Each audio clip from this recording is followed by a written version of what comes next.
Good evening. This is a meeting of the Community and Economic Development Committee. My name is Jeff Schilling, and I have Mrs. Sneed to my right.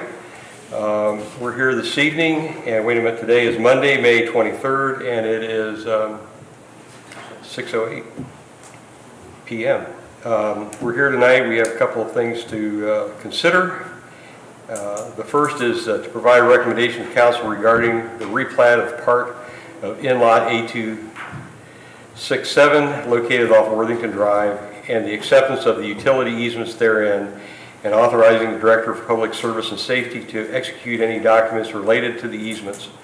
Two new lots are being created off a larger lot, and easements are needed related to future development. Consideration of emergency legislation is requested to not delay the recording of the plat and any property closings. Mr. Titterington, any addition to that? No, I think you read the report pretty thoroughly. Okay. In case there are any questions, we are again asking for emergency legislation. Okay. Mrs. Sneed, do you have any questions? Not particularly, except I'm just trying to understand this one big in-lot that we see with that number, right? I think it's up here. The ones that don't have, the in-lots that don't have numbers on them are the ones that they're going to, the ones that we're talking about. Right. So my question is, does that leave a lot that eventually, I mean, we wouldn't be able to create a lot that couldn't be accessed from a road, correct? Correct. So the rest of it would have to become, it has to remain one lot or become two? I mean, it just seemed like to me it was creating something that currently has access. I just wanted to, I guess, make sure that it has to stay that way. It shows that. Right, the two that are created have access off of Cara, but Right. they're coming off of that larger in-lot that cannot be further subdivided because it backs up only onto Worthington? Right? Okay. I mean, I guess I just was asking that Yeah, there is frontage for all three lots that are remaining. for all three lots, and so there wouldn't be able to be any more subdivision necessarily of that remaining large lot there. It would be difficult, not sure what the, what the minimum widths are off of Worthington.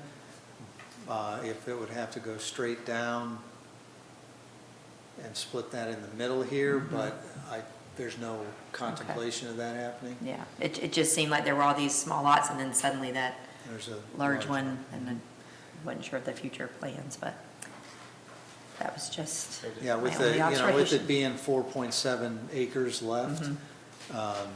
It could be a smaller subdivision. Okay. I'm not saying that's. Right, I'm just saying, but in it the works, would but have to have something added if it were gonna have There would smaller have to be lots. some road going in, Right, I okay. imagine, yes. All right. Thank you, that was all I had. I don't have any questions. Any of the council sitting in the audience? Mr. Phillips, anybody else? Okay. Any public comments at this particular point in time? Okay. What's your druthers on this? Move forward. Okay, we'd like to move forward on this one. And with emergency. With emergency, yes. Next item is request for vacation and acceptance of utility easements. This is a replat of 3 in-lots, well, 2.5, I guess, 2 and a part. They are asking to combine 2 lots as well, all 3 of those in-lots into one single lot. Again, this is not a, the replat itself is administrative, but to vacate the existing utility easements and then create new utility easements on the boundaries of the new lot requires council action. And again, we are asking for emergency legislation so that we can get it recorded, vacated and recorded as quickly as possible. Okay. I do not have any questions. I don't have any questions. Do any council members present have any questions? Anybody from the audience have any questions concerning this? And this is an emergency as well? No. Yes, emergency legislation. So yes, we want to, I think, what's your druthers on this? Move forward? with emergency. Okay, I think we can do that. Okay. Okay, item number 3 is to provide a recommendation to council regarding authorization application for a PY 2022 CDBG grant applications. This is for program year 2022. We are eligible to receive $150,000. We followed the federal process, had the required hearings, did the outreach to get proposals. The staff is recommending 4 projects, 2 of which are normal and standard. The fair housing is an allocation we're required to put aside. The general administration offsets our overhead. And then we have two projects. One is with Troy Recreation Association to do some front entrance roof masonry improvements that be in the amount of $75,000. And there is some infrastructure building renovations that the Troy Senior Center needs, and that is in the amount of $55,000.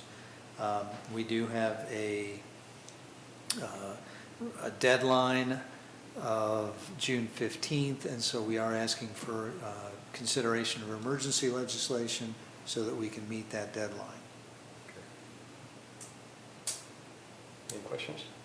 Considering what we have seen with construction projects, do we feel comfortable with their estimates for these projects, or do they have other funds that would be available if they run into the cost increases that we've seen for the rec and Come on the up. senior citizen center?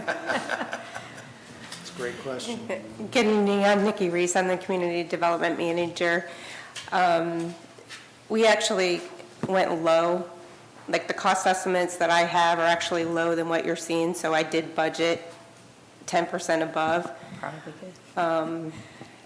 Hopefully, that's within the limit. The Troy Rec has provided some match funds towards the project. However, the senior center had not, so we'll keep our fingers crossed. My concern would only be that they would be able to accomplish the project with the allowed funds. Thank you. Okay. I had a question on the administrative fee on $17,000 administrative. Where does that money go?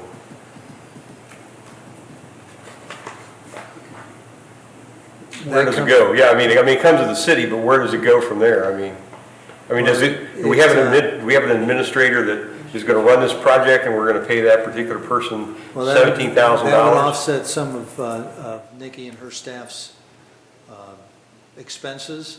It doesn't go directly into her pocket. It goes into to the general fund, and then it's just one of the revenue sources that we bring in every year. Okay. Okay, so it's not added to somebody's compensation? No, or that type? it is not. Should it be? No, Okay. no, sir. We don't have authority to do that. Just trying to help you guys out as much as I can. Okay, okay. Okay, and you need emergency on this one, so. Yes, sir. Any, we have any Questions? council people, audience, questions or comments? Okay, I think we can go ahead with emergency on this particular one. Is there anything else coming before the committee tonight? No, sir. Okay, we are adjourned.